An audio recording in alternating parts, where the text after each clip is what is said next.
My channel digital law classes. मैं doctor Raghavesh Pandey, assistant professor law, government GSC PG college Balod. आज मैं आप लोगों को एविडेंस एक्ट के सेक्शन 52 to 55 के बारे में बताऊंगा, जिसमें ये बताया गया है कि कैरेक्टर व्हेन रिलेवेंट, कब किसी भी व्यक्ति का कैरेक्टर रिलेवेंट होता है। कैरेक्टर सिविल मामले में और क्रिमिनल मामले में, दोनों ही मामलों में अलग अलग होता है। टोटल 4 सेक्शंस हैं, 52 and 55। Both sections are related to civil cases and 53 and 54, these two sections are related to criminal cases। हम दोनों में देखेंगे कि सिविल मामले में कब कैरेक्टर रिलेवेंट होता है और क्रिमिनल मामले में कब कैरेक्टर रिलेवेंट होता है। सबसे पहले हम देखेंगे मीनिंग ऑफ कैरेक्टर। कैरेक्टर क्या होता है? कैरेक्टर जो है सेक्शन 55 की अगर हम बात करें तो सेक्शन 55 ये कहता है कि character includes reputation and disposition. Character दोनों चीज़ों को इंक्लूड करता है, रेपुटेशन को, व्यक्ति की ख्याति को, एंड डिस्पोजिशन जो व्यक्ति का स्वभाव होता है। डिस्पोजिशन कार्य करने की प्रवृत्ति जो होती है, टेंडेंसी जो होती है, डिस्पोजिशन, उसको भी कैरेक्टर इंक्लूड करता है। सेक्शन 55 एक तीसरी बात भी कहता है कि that character, that reputation must be general not specific. वह जो है जो रिलेवेंट होगा वह जनरल नेचर का होना चाहिए, वह स्पेसिफिक नहीं होना चाहिए, विशिष्ट नहीं होना चाहिए। हम देखें कि रेपुटेशन क्या होता है। Reputation to be good name, किसी भी व्यक्ति का गुड नेम, उसका credit, honour which is derive from public opinion. किसी भी व्यक्ति का रेपुटेशन खुद उसके द्वारा डिराइव किया गया नहीं होता है। रेपुटेशन हमेशा दूसरे लोगों, पब्लिक के द्वारा वो डिराइव होता है। पब्लिक जो रेपुटेशन किसी व्यक्ति को देती है, जो ऑनर जो देती है, जो गुड नेम देती है, जो नेम देती है, वही उसका रेपुटेशन होता है। तो reputation is always derived from the public or it is also always based on the public opinion। Disposition क्या होता है? Disposition is used to give the tendency to act, think or feel in a particular way। कोई भी व्यक्ति की कार्य करने की, सोचने की, फील करने की जो तरीका होता है, टेंडेंसी टू एक्ट, कार्य करने की जो उसकी प्रवृत्ति होती है, जो स्वभाव होती है, उसको हम डिस्पोजिशन कहते हैं। और ये दोनों disposition and reputation both included in the character according to section 55। अगर हम डिफरेंस देखें तो रेपुटेशन जो है, it is a general credit of the person among the people. यह जो है लोगों के बीच में किसी व्यक्ति का जो जनरल क्रेडिट होता है उसको हम रेपुटेशन कहते हैं। But disposition is a inherent qualities of a person. किसी भी व्यक्ति का इनहेरेंट क्वालिटी होता है, आंतरिक गुण को हम, इनर उसके क्वालिटीज को हम डिस्पोजिशन कहते हैं। Reputation, what other people think about him. किसी भी व्यक्ति का रेपुटेशन क्या होता है कि दूसरे लोग उसके बारे में क्या सोचते हैं, what other people think about him. But disposition, what he is in reality. कोई भी व्यक्ति रियली में क्या है, व्हाट इज हिज नेचर, उसका स्वभाव क्या है, what is he is in reality. ये जो है उसका डिस्पोजिशन होता है। बट रेपुटेशन जो होता है कि दूसरे लोग उसके बारे में क्या सोचते हैं। A man may be reputed to be good man. एक व्यक्ति अच्छा व्यक्ति हो सकता है, उसका रेपुटेशन गुड मैन के रूप में हो सकता है, बट ये जरूरी नहीं है ही मे हैव बैड डिस्पोजिशन। उसका जो डिस्पोजिशन है उसका बुरा हो सकता है। तो both things, reputation and disposition अलग अलग है, इन दोनों चीज़ों में उनका डिफरेंस है। But character include both reputation and disposition. Third जो थिंग्स बताता है सेक्शन 55 कि that reputation must be general, it is not specific। यह स्पेसिफिक नहीं होना चाहिए।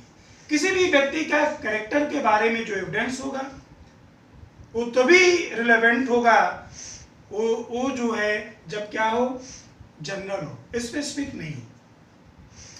इस पर हम एक केस देखेंगे, Jones versus director of public prosecution 1962 AC 647। इस केस में जो एक्यूज था वो एक यंग गर्ल के मर्डर का चार्ज था उसके ऊपर। Young girl was a guide, girl guide, she was a girl guide, वो एक गर्ल गाइड थी। और one day after attending the meeting attend करने के बाद she was going to her home, वो अपने घर जा रही थी, बट सी नेवर रीच्ड, वो अपने घर कभी नहीं पहुंची। इन द विसिनिटी जहां पर उसकी डेथ हुई वहां पर एक ब्लैक कार पाई गई और ब्लैक कार को एक्यूज को ड्राइव करते हुए देखा गया था और वह ब्लैक कार का ऑनर जो था वह एक्यूज था। Accused was a owner of that black car. ये शो किया गया एविडेंस के रूप में कि एक्यूज के ऊपर एक अनदर यंग गर्ल का रेप करने का आरोप था और उसके लिए उसको पनिशमेंट हो चुका था। और that girl was also a girl guide. और इस एविडेंस को रिलेवेंट माना गया क्योंकि ये स्पेसिफिक रेपुटेशन एंड डिस्पोजिशन के बारे में नहीं था। It was a general reputation और जनरल डिस्पोजिशन उसका शो कर रहा था। That's why that is relevant. तो it is very clear according to section 55 कि जो एविडेंस कैरेक्टर का होगा वह जनरल होना चाहिए, रेपुटेशन जो होना चाहिए स्पेसिफिक नहीं होना चाहिए।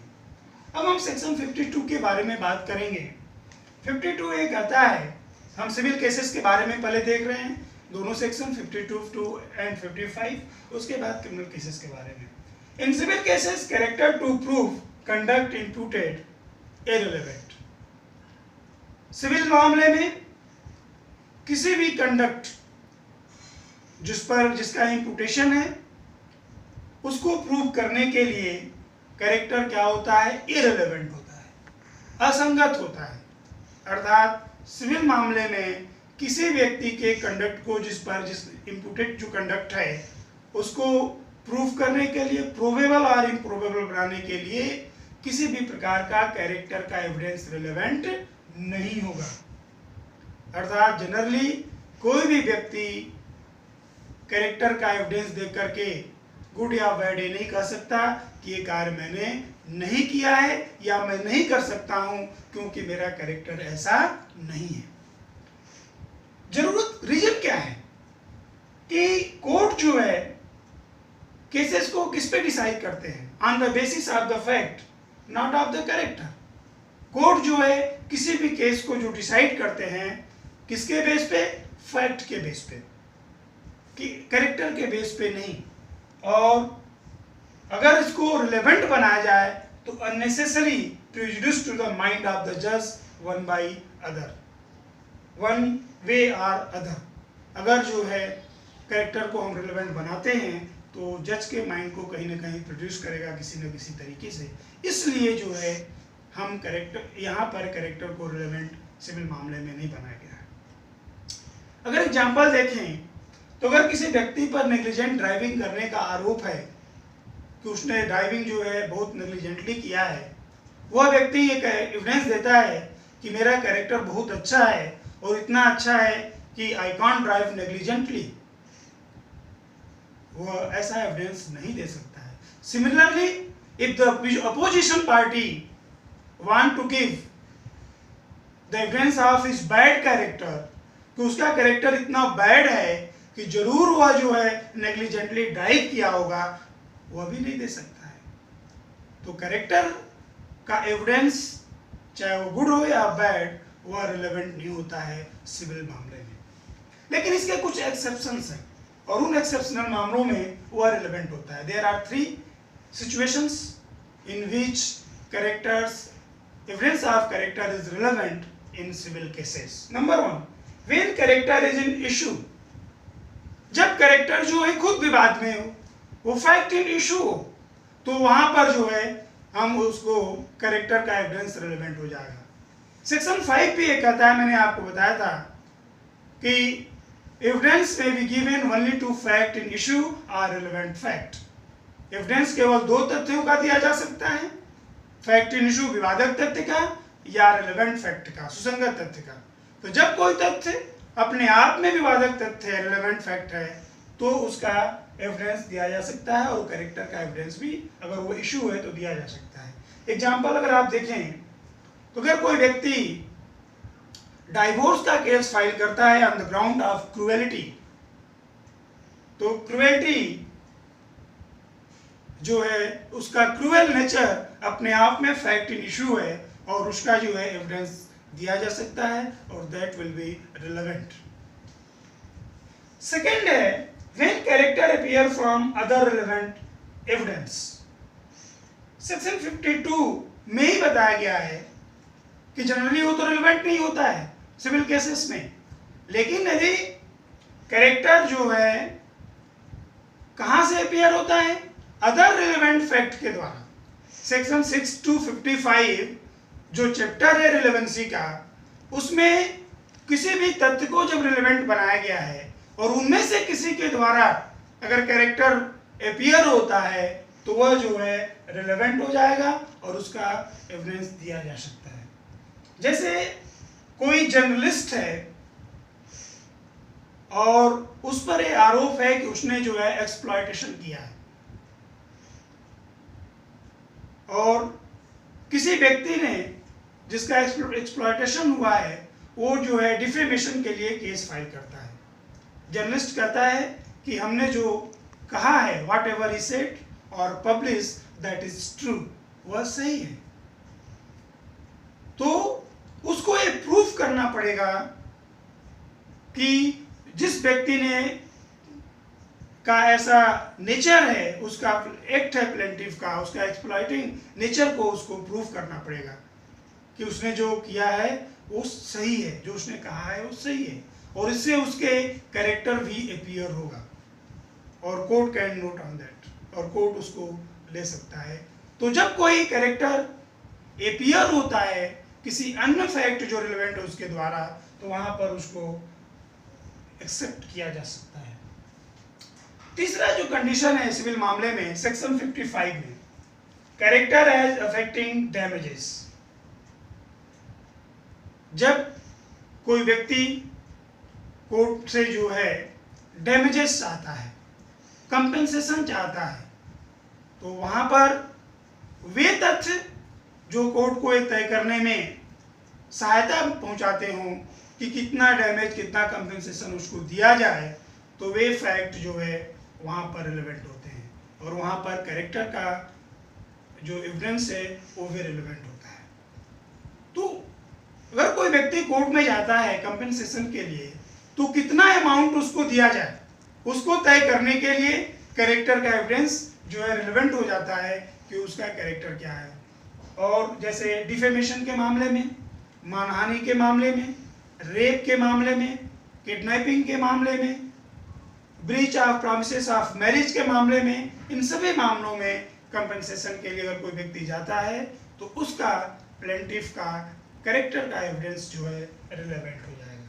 तो ये 3 केसेस हैं, 3 cases in which evidence of character is relevant in civil cases. सिविल मामलों में जनरली कैरेक्टर का एविडेंस रिलेवेंट नहीं होता है, बट इन 3 सिचुएशंस में कैरेक्टर का एविडेंस सिविल मामलों में भी रिलेवेंट हो जाता है। अब हम देखेंगे उन सेक्शंस को जो क्रिमिनल मामले में, क्रिमिनल मामले में जो सबसे पहला सेक्शंस है वो 53 है। In criminal cases previous good character relevant. Criminal मामले में किसी भी व्यक्ति का पूर्व का प्रीवियस गुड कैरेक्टर का एविडेंस जो है रिलेवेंट होता है। जब किसी भी व्यक्ति पर क्रिमिनल मामले में कोई चार्ज है, तो वह व्यक्ति अपने गुड कैरेक्टर का, कि मेरा कैरेक्टर बहुत अच्छा है, मैं इस प्रकार का कार्य नहीं कर सकता, ऐसा एविडेंस जो है कोर्ट में पेश कर सकता है। तो गुड कैरेक्टर का evidence always relevant in criminal cases, उसके ऊपर जो भी इम्प्यूटेड कंडक्ट है उसको प्रोबेबल और इम्प्रोबेबल बनाने के लिए वह जो है अपने गुड कैरेक्टर का एविडेंस प्रोड्यूस कर सकता है। तो it is very clear in criminal cases evidence of good character is relevant. आपराधिक मामलों में किसी भी व्यक्ति के अच्छे चरित्र का जो साक्ष्य है वह सुसंगत होता है। 54 previous bad character not relevant except in reply। previous जो बैड कैरेक्टर होता है क्रिमिनल मामले में वो रिलेवेंट नहीं होता है। कोई भी व्यक्ति का चरित्र बुरा था, it was not relevant in criminal cases. Good character is relevant but bad character is not relevant accept in reply. केवल उत्तर में दिया जा सकता है। अर्थात जब किसी व्यक्ति ने कोर्ट में प्रोड्यूस किया हो कि मेरा कैरेक्टर बहुत अच्छा है, गुड कैरेक्टर है, तो उसके रिप्लाई में अपोजिट पार्टी उसके बैड कैरेक्टर का एविडेंस प्रोड्यूस कर सकती है। तो generally evidence of bad character is not relevant in criminal cases but it is relevant in reply off good character. यानी गुड कैरेक्टर का एविडेंस जब प्रोड्यूस किया जाता है तो उसके रिप्लाई में बैड कैरेक्टर का एविडेंस दिया जा सकता है, और यदि गुड कैरेक्टर का एविडेंस नहीं दिया गया है तो बैड कैरेक्टर का एविडेंस प्रोड्यूस नहीं हो सकता है। इसमें भी हम देखेंगे कि 3-4 कंडीशंस एक्सेप्शंस हैं जिनमें दिया जा सकता है बैड कैरेक्टर का evidence. To rebut prior evidence of good character, जो मैंने बता दिया कि पहले गुड कैरेक्टर का एविडेंस दिया गया है तो उसको खंडित करने के लिए बैड कैरेक्टर का एविडेंस दिया जा सकता है। दूसरा, where character is in issue, जहां पर कैरेक्टर क्या हो, इशू में हो, विवाद में हो, डिस्प्यूट में हो, फैक्ट इन इशू हो, जैसे रेप के मामले में, इंडिसेंट असॉल्ट के मामले में। ऐसे केसेस में अगर कैरेक्टर जहां पे खुद इटसेल्फ इशू है तो वहां पर विवाद में है तो आप बैड कैरेक्टर का एविडेंस दे सकते हैं। थर्ड है व्हेन अदरवाइज रिलेवेंट, वह जो है न फैक्ट इन इशू है लेकिन अदरवाइज सेक्शन 6 to 55 में किसी अन्य जो है सेक्शंस में वो क्या है, रिलेवेंट है, तो वह जो है रिलेवेंट हो जाएगा। जैसे मान लीजिए किसी व्यक्ति का गिल्टी इंटेंशन और नॉलेज जो है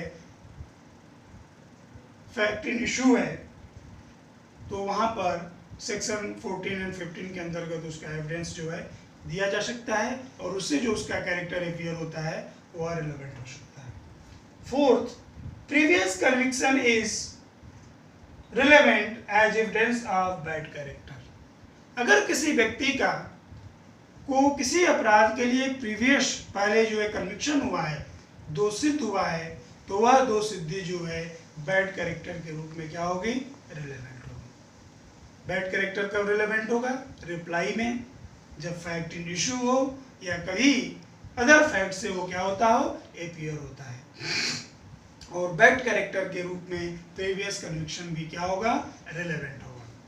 लास्ट सेक्शन है 53A, इसको 2013 में अमेंडमेंट के द्वारा जोड़ा गया और ये कहता है 53A कि एविडेंस ऑफ कैरेक्टर और previous sexual experience not relevant in certain cases. 53A कहता है कि किसी भी व्यक्ति का प्रीवियस सेक्सुअल एक्सपीरियंस और प्रीवियस और कैरेक्टर, एविडेंस ऑफ कैरेक्टर जो है कुछ मामलों में रिलेवेंट नहीं होता है। 53 के अकॉर्डिंग जब कभी कॉन्सेंट का क्वेश्चन हो रेप के मामले में और कॉन्सेंट दिया गया था कि नहीं दिया गया था, कॉन्सेंट का प्रश्न है, तो ऐसे कंडीशंस में उसका प्रीवियस सेक्सुअल एक्सपीरियंस या उसका प्रीवियस कैरेक्टर के बारे में किसी भी प्रकार का रिलेवेंट जो है एविडेंस जो है रिलेवेंट नहीं होगा कि आप पेश करो कि वो ऐसा कैरेक्टर की थी या उसका ऐसा सेक्सुअल एक्सपीरियंस था इसलिए जो है वो काउंसिल दे सकती है। तो इस प्रकार का एविडेंस 53 ये मना करता है। दोनों प्रकार 354 के जितने भी सब सेक्शंस हैं और 376 के जितने भी सब सेक्शंस हैं आईपीसी के, सभी केसेस में previous sexual experience and evidence of character is not relevant. तो हमने देखा कि सिविल मामले में और क्रिमिनल मामले में कब कैरेक्टर जो है रिलेवेंट होता है, एविडेंस ऑफ कैरेक्टर रिलेवेंट होता है और कब नहीं होता है। Thank you.